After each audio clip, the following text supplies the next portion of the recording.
Welcome to the NBA's greatest games. Today, we'll take you back into NBA history and relive one of the great matchups as it happened.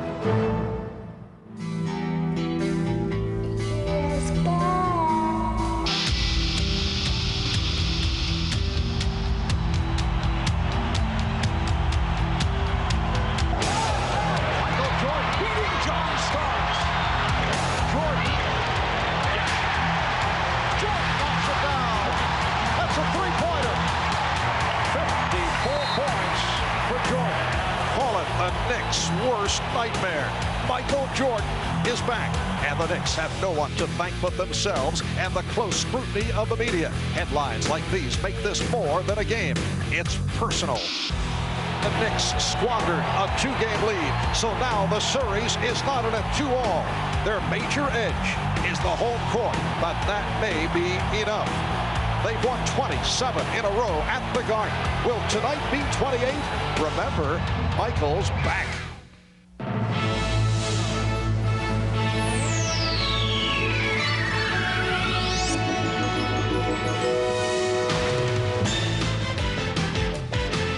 This is the NBA on NBC. The 1993 NBA playoffs. Tonight, Game 5 of the Eastern Conference Finals between the Chicago Bulls and the New York Knicks. Yes, the Knicks and the Bulls are the headline attraction on Broadway. Better than 19,000 turning out, another capacity crowd at Madison Square Garden for Game 5 of the Eastern Conference Final between the New York Knicks and the two-time defending NBA champion Chicago Bulls. We welcome you to the NBA on NBC on prime time. Hi, everybody. Marv Albert, along with the czar of the telestrator, Mike Fratello. And Michael Jordan certainly had himself a prime time performance in Game 4 on Monday afternoon in Chicago. He turned it from the 3 for 18 in game number 3. Now, from the Knick point of view, Mike, what does Pat Riley do tonight to defend against Michael Jordan? Mark, 54 points is amazing, but how he got the 54 points may be even more amazing. A look at his shot chart to show the breakdown of where Michael Jordan took his attempts from. 9 shots came from beyond the three-point line, 10 what I would call long-range jumpers, only 3 attempts inside the lane area, and yet he was 18 for 30 from the floor. It gave New York problems in deciding to play him straight up or double team him because he never even put the ball down on the floor most times. He just went up over the top and knocked out jump shots. Tonight what you'll see is the basic New York defense. Extend them, play him straight up, try to challenge every shot, and if he puts it on the floor, then selectively go and double team him. Now, Patrick Ewing was outstanding in games 1 and 2 here in New York. The numbers were decent from the games in Chicago in games 3 and 4, but he was not a factor. What have the Bulls done to quiet Ewing? One word sums it up: frustration. Because Chicago has extended its defense, it's taken time off the 24-second clock, and as New York has tried to get into its half-court offense, it's taken so long to get Ewing the basketball, he becomes frustrated at times.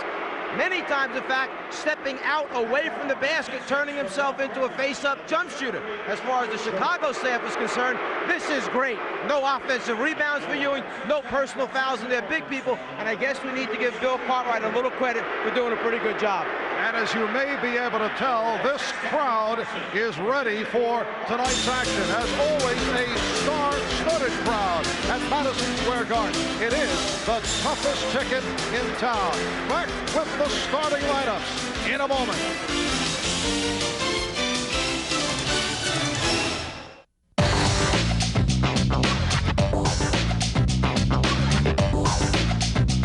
Welcome back to the NBA's greatest games. Welcome back to Madison Square Garden, where the Knicks have won 27 in a row. Michael Jordan and B.J. Armstrong will open in the Chicago backcourt. Scottie Pippen and Horace Grant on the front line. And the center, Bill Cartwright, although he did not do it offensively the other day, did a nice job in keeping Ewing out of position. And the coach of the Bulls, the one-time New York Knick, who is being received in a different manner these days when he walks the streets of Manhattan. Phil Jackson, John Starks, and Doc Rivers in the backcourt. Charles Smith and Charles Oakley up front for the New York Knicks, and Patrick Ewing at center. And of course, the coach of the Knicks is Pat Riley. His club 37-4 here at the Garden during the regular season. And the Chicago Bulls have lost the last 6 games here in New York. Ed G. Rush, Mike Mathis, and Hugh Hollins are the officials.